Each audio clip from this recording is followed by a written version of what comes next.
I tweeted back, writing, "Officer, I'd like to report a joke." After processing the fact that someone actually called the police on me, believe it or not, this had never happened to me before, I saw that she had tweeted, "You weren't joking. You hide your misogyny and racism behind your jokes on ABC." A lovely thing to say, so I made a joke. I said, "Where is Will Smith when you need him?" Breaking news. A politician discovers humour and immediately tries to have it banned. In a shocking turn of events, Marjorie Taylor Greene has officially declared war on laughter after Jimmy Kimmel dared to crack a joke at her expense. But here's the kicker. While MTG is busy playing the victim, Kimmel is doubling down with more zingers than you can shake a gavel at. It's a battle of wits and, spoiler alert, the comedian is winning by a landslide. Stick around to see how a late-night host turned a temper tantrum into the best punchline of the year.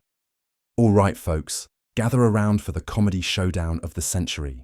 In one corner, we have Jimmy Kimmel, the late-night jokester with quick wit and an even sharper tongue. In the other corner, Marjorie Taylor Greene, the politician who apparently left her sense of humour in her other pantsuit. Here's the scoop. Kimmel, doing what he does best, drops a zinger about MTG that has more zing than a jalapeno margarita. He quips, "Where's Will Smith when you really need him?" Now, for those of you living under a rock, or maybe just trying to avoid the news, cycle, that's a nod to the infamous Oscar slap. It's a joke, people. A lovely thing to say. So, I made a joke. I said, "Where is Will Smith when you need him?" And now she's dialing 911 because she got made fun of. She's a snowflake and a sociopath at the same time. JOKE. But apparently, somebody forgot to send MTG the memo. Instead of laughing it off or, I don't know, ignoring it like a normal person, she goes full on, "I need to speak to the manager" mode. She's not just mad, she's fuming, like a cartoon character with steam coming out of her ears. You half expect her to start stomping her feet and turning red. But wait, it gets better. MTG doesn't just complain or tweet about it. No, that would be too simple. She goes nuclear. She actually files a police report. A police report for a joke. What's next? Arresting clowns for assault with a deadly rubber chicken? Booking mimes for silent but deadly offences? Meanwhile, Kimmel is probably sitting in his office wondering if he accidentally stepped into an episode of Politicians Gone Wild. He's been making jokes about politicians for years, but this is next-level drama. The internet, being the internet, explodes faster than you can say snowflake. Memes start flying left and right. People are photoshopping MTG into scenes from Law and Order Special Victims Unit.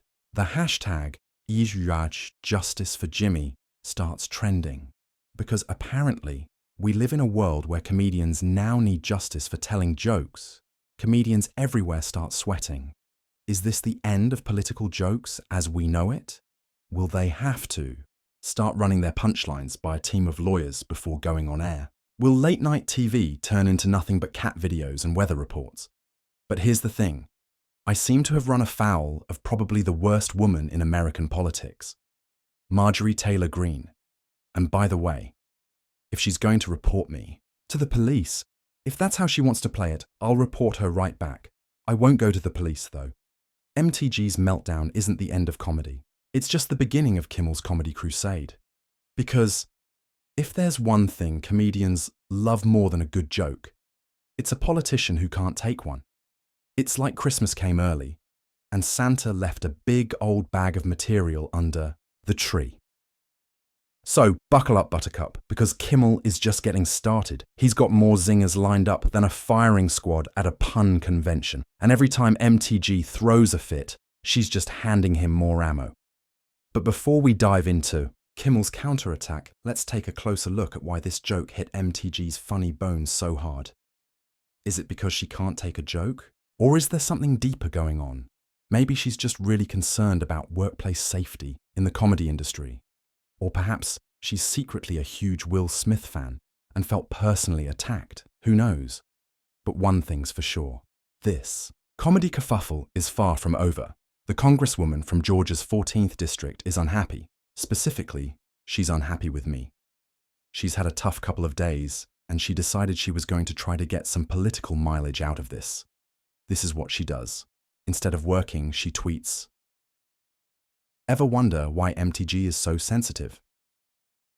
Let's take a stroll down memory lane, shall we? Turns out our favorite conspiracy-loving congresswoman has been cooking up some real doozies long before Kimmel's joke sent her running to the police station. First up on MTG's greatest hits, Jewish, space lasers. Yes, you heard that right. Greene actually suggested that California wildfires were caused by space zappers controlled by a wealthy Jewish family. Talk about a hot take. I guess Smokey the Bear was just too mainstream for her. Maybe she thought Yogi Bear was behind it all, stealing picnic baskets and setting forests ablaze. But wait, there's more. Remember when MTG compared mask mandates to the Holocaust? Because nothing says oppression like trying to keep people alive during a pandemic, right? It's like she thinks surgical masks are made from tiny concentration camps or something. Next thing you know, she'll be claiming hand sanitizer is a form of waterboarding. After seeing that, she tweeted, ABC contacts my employer. This threat of violence against me by Jimmy Kimmel. Pretty rich coming from someone who did this in her campaign ad and is now whining about supposed fantasies of violence. And let's not forget her peaceful campaign ad where she blows up a car labeled socialism because nothing says level-headed politician like pretending to be Michael Bay. I'm surprised she didn't add some explosions to her Twitter feed while she was at it. Speaking of Twitter, MTG's feed is like a conspiracy theory bingo card. One day it's election fraud, the next it's vaccines turning people into magnets. I'm starting to think her tinfoil hat might be a little too tight. Maybe that's why she's so cranky all the time. Poor circulation to the brain. But here's the kicker. MTG is also a fan of QAnon theories. You know, the folks who think lizard people run the government. And here we thought it was just regular, old corrupt humans. I guess that explains why she's always trying to drain the swamp. She's probably looking for scales under those suits. With all this material, comedians must feel like Christmas came early. It's like shooting fish in a barrel. If the fish were wearing tinfoil hats and shouting about chemtrails, MTG isn't just a politician. She's a walking, talking comedy piñata. Every time she opens her mouth, jokes fall out. So when Kimmel made his little quip, he wasn't punching down. He was barely even punching at all. It was more like he gently tapped a comedy geyser that was already ready to blow. And boy, did it blow. She actually filed a complaint with the Capitol Police. Yes, she called the police and reported this. Not only that, she called the same police. She voted against giving a congressional gold medal too for defending the Capitol against the insurrection she helped incite. But here's the million-dollar question. Is MTG's outrage genuine? Or is she just trying to distract us from her own comedy goldmine of crazy comments? Is she playing 4D chess while we're stuck in checkers? Or is she just really bad at Connect 4? Ladies and gentlemen, welcome to the Great Comedy Crackdown of 2023. Our star player, Marjorie Greene, is on a mission to make America humorless again. First target? None other than late-night comedian Jimmy Kimmel. Apparently, MTG thinks words hit harder than Will Smith now because she's claiming Kimmel's joke was a threat of violence. Who knew punchlines could pack such a wallop? MTG has been tweeting faster than a teenager with unlimited data. It's like she's screaming into the void, "I'm calling the comedy cops!" Meanwhile, actual lawmakers are scratching their heads, wondering if this is what they're supposed to be doing with their time. Maybe they should start policing knock-knock jokes next. The Capitol Police probably thought it was a prank call. Ma'am, we deal with real threats, not punchlines. Can you imagine being the officer who had to file that report? Suspect armed with dangerous wit. Approach with caution. I bet they were wishing for a laugh track to lighten the mood. Free speech advocates are having a field day with this one. It's like that old saying, first they came for the comedians, and I did not speak out because I wasn't funny. But seriously, folks, treating jokes as threats can have a chilling effect on comedy and political discourse. Before you know it, comedians will be running their jokes past a team of lawyers before going on air. Is this pun too punishing? Could this knock-knock joke be considered breaking and entering? Social media has been having a blast with this whole debacle. MTG's face photoshopped onto the "Can I speak to the manager" haircut became an instant classic. It's like the internet collectively said, "Hold my meme, I got this." Of course, she's already claiming, "This is inspiring fantasies of violence against me. How many new death threats will I get from your fans?"